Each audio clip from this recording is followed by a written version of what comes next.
What's going on, guys? Welcome to another episode of Life of a Psych NP. So we're going to be doing a day in the life of a Psych NP, bring you to my private practice. I'm actually seeing 14 patients today, and I might bring you along to a Pharm rep dinner. And yes, many of you guys might be thinking, damn, you're going to a Pharm rep dinner?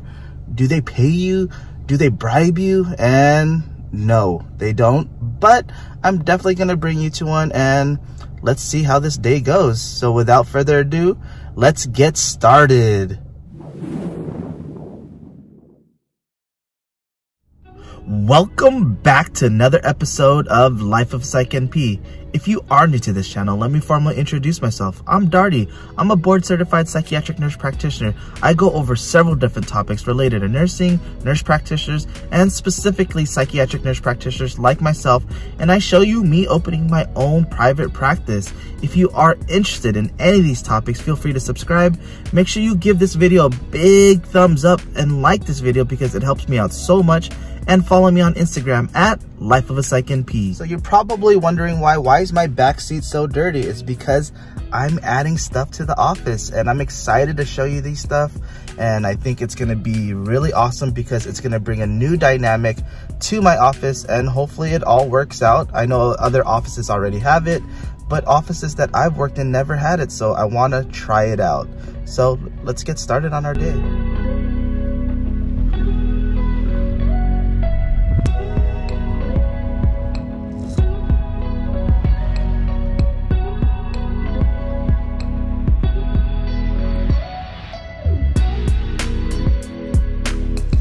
And no, I do not get paid from Pharm reps. I do not get bribed from Pharm reps.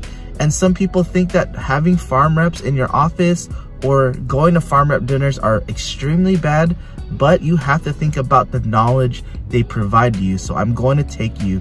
And before I go to the Pharm rep dinner, I'm going to take you throughout my day in life because I have 14 patients today in my own private practice, 13 or 14, but I do have a new one. So I'm going to be going over an initial today. So it's going to be fun. I think today is going to be action packed.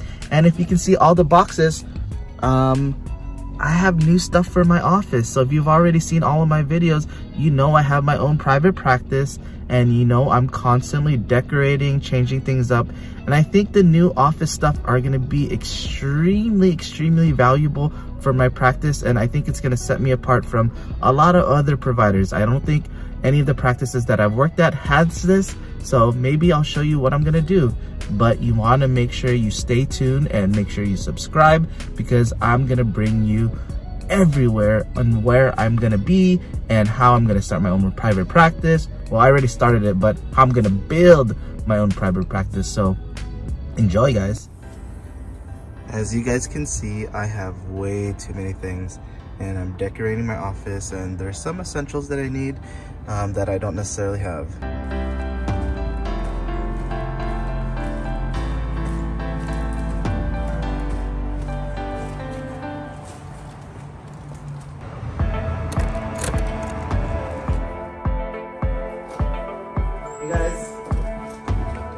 Alrighty guys, so I finally got into the office. I do have a few minutes to spare before I see my very first patient. I started a little bit later today, so it was a good thing.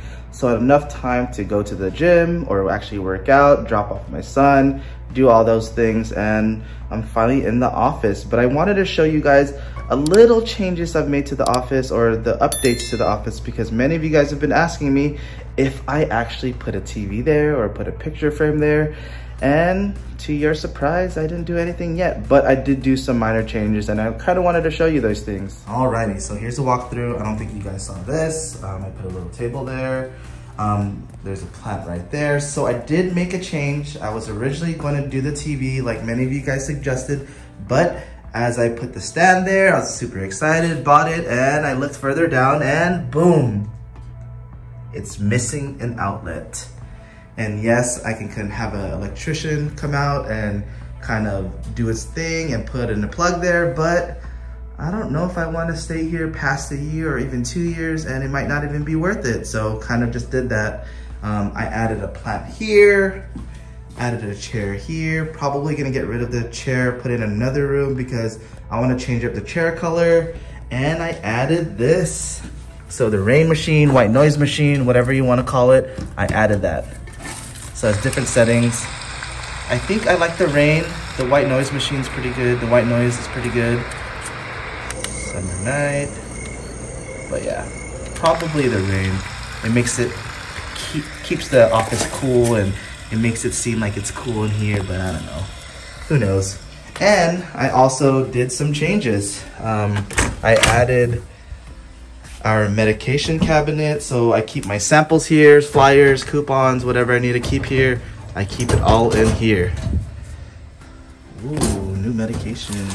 So Rexulti, Latuda, Caplyta, Rexulti coupons. I have our microwave, which still has a protective film.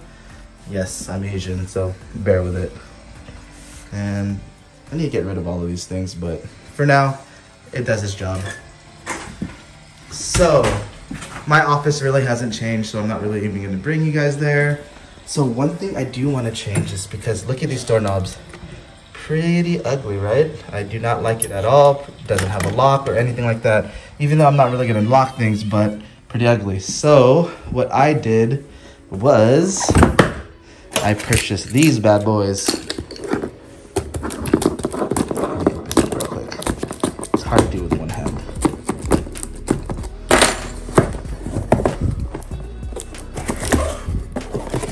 Ta-da! What do you guys think? Matte black.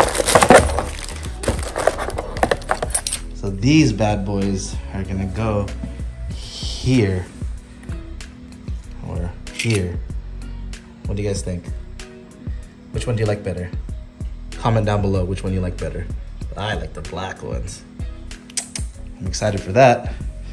And yeah, other than that, no real changes. Oh, my wife did get me a tree for our office, so peep the tree.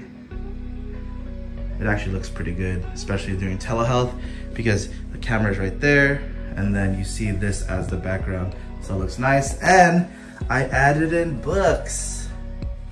These are the books that I primarily use throughout my program and I absolutely love. And I have links to these books down below, so definitely check it out.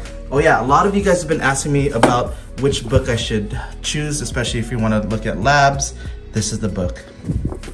I know many mental health professionals aren't that good at labs, so this book is amazing and it helps you out. Here's kind of the back of the book if you want to read it.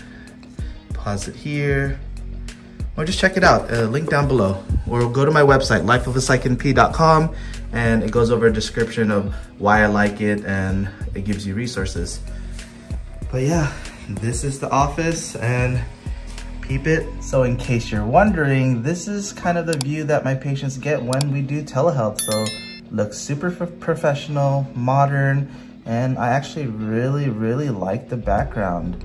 And a lot of you guys have been asking me what I do and how I incorporate therapy. Obviously there's different techniques and not everyone is here for therapy, but what I've started to introduce into my practice is using a CBT deck.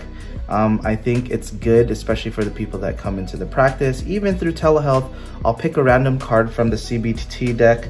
I've been incorporating it, kind of just having patients pick it out. So this one in particular is B. It's this. So mindful movement. Bring greater awareness to the body today as you experience all the movements available to you. Feel your arms reaching, your hands and fingers grasping, and your legs and feet moving as you walk. Notice all the way your body serves you as you pick up objects, do your chores, and embrace loved ones. Feel how good it is to simply to move. That doesn't make sense. Let me read that again. Feel how good it is simply to move. That's probably how it should say, but that's kind of how it says in the card. Feel how good it is to simply to move. But it should be feel how good it is simply to move. But yeah, I think that's a great message, especially for patients. So there's different cards like that I'll use. I'll have patients choose it and just go through it and we talk about it. And I think that's a good way to slowly introduce therapy or slowly introduce certain concepts of CBT into their lives and ultimately that's gonna be the way they get better. And obviously you can do your own therapy or you can refer them out depending on the situation, but I think it's a good introduction and it's a good way to kind of bond with the patients, and they get excited to do these decks and they thoroughly enjoyed it so far. So here's the deck. So think, act, be. So those are huge components of CBT when you think about these things. So when you look at this deck, the good thing about it is when you do think, those are pretty much the think portions are cognitive strategies for dealing effectively with just patients' thoughts. And then the act component is behavioral techniques for choosing actions that relax the body and mind. So it's just choosing ways to help relax the body and mind. And then B are pretty much mindfulness practices for kind of connecting the present and just being able to find equality and just being able to understand yourself, right? So those are the kind of things I like to keep it in order, and I like to switch it up. I do be first, and then the next time they come in, I'll do act, and the next time they come in, they'll do think, and then so forth and so forth. I'll put it in my charting. Oh, they use this card, they use B, so think is next, or act is next, and then think is afterwards, and so forth and so forth. And if they've been doing it a long time, then they can just choose randomly. So it's a good concept to add into your office, especially if you don't just want to do medications and you want to be able to incorporate other things. And this is a good way that I've learned and I've done, and patients really love it. Alrighty guys, so I just finished up with my first inpatient patient today. I had 2 telepsych patients and I did my first inpatient patient, and things are amazing. Things are going well. So this patient itself, they have history of ADHD. They didn't know that they had history of anxiety. They felt anxious, and it was just interrupting their everyday life. And the amazing thing is we started patient on an SSRI and her life has changed significantly. She said that she took the LSAT twice in the past and didn't do relatively well. She was like below 10% of the percentile, but she just told me that she did so well in the last one ever since switching medications, and that she ranked top 10%, something like that. So she ranked better than 90% of the people. So amazing, and it feels so good.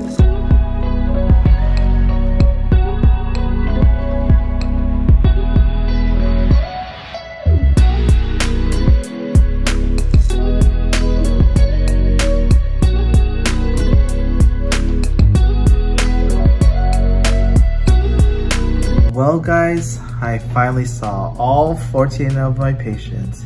So one thing I've noticed that comparing working in a private practice that's relatively busy compared to my own private practice is that it's a lot more tiring having my own private practice, because I have to do the front end and I have to do a lot of the back end things while still seeing my own patients. And for some reason, it's a lot more tiring, and I can totally understand that, but feeling exhausted. So I saw 14 patients today, 13 follow-ups, and 1 new evaluation.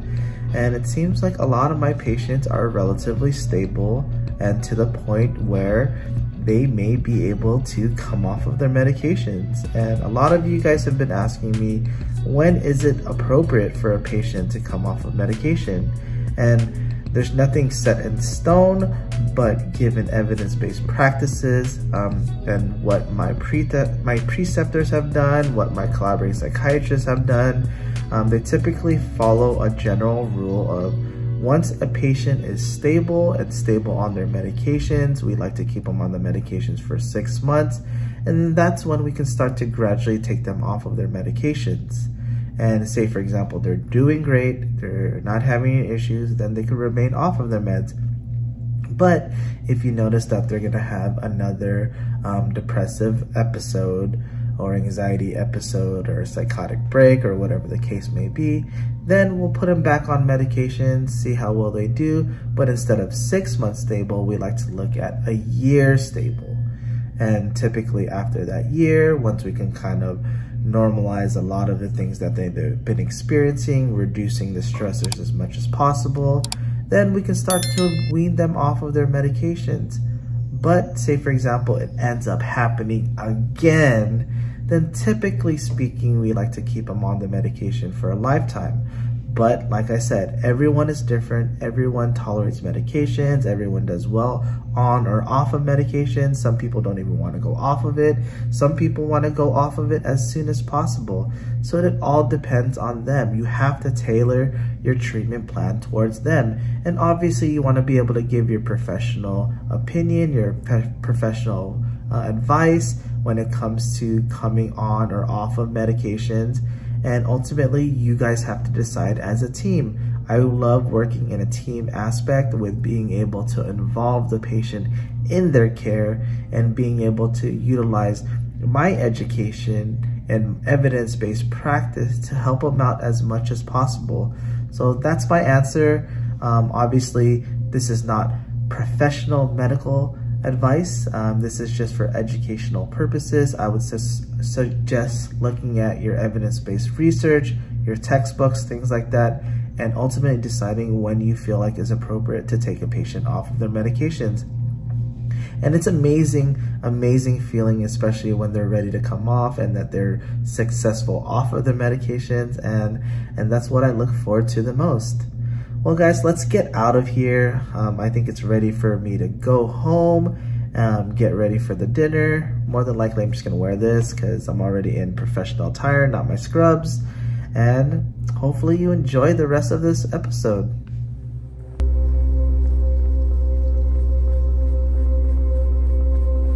All right, headed to a Pharm rep dinner. So the one good thing about being a Psych NP and my wife being a Psych NP is we can go to these Pharm rep dinners together.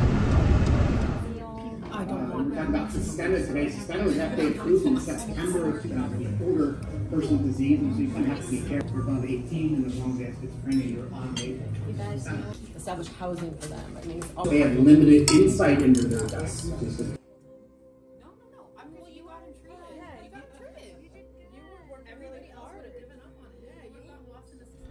Alrighty, babe. So what'd you think about that Pharm rep dinner? It was great. It was really great. It wasn't really like a real Pharm rep dinner. It was mostly like a round table and discussing cases with other NPs. And yes, we had a Pharm rep kind of explaining things, but what'd you think? Yeah, it was nice just kind of hearing about other people's experiences as well. Any difficulties that they may have with like everything, I think. Yeah, like how to address certain issues were being addressed that they were experiencing. Alrighty guys, I'm gonna wrap up the video there. Don't forget to like and subscribe, and as always, have a wonderful day. Bye.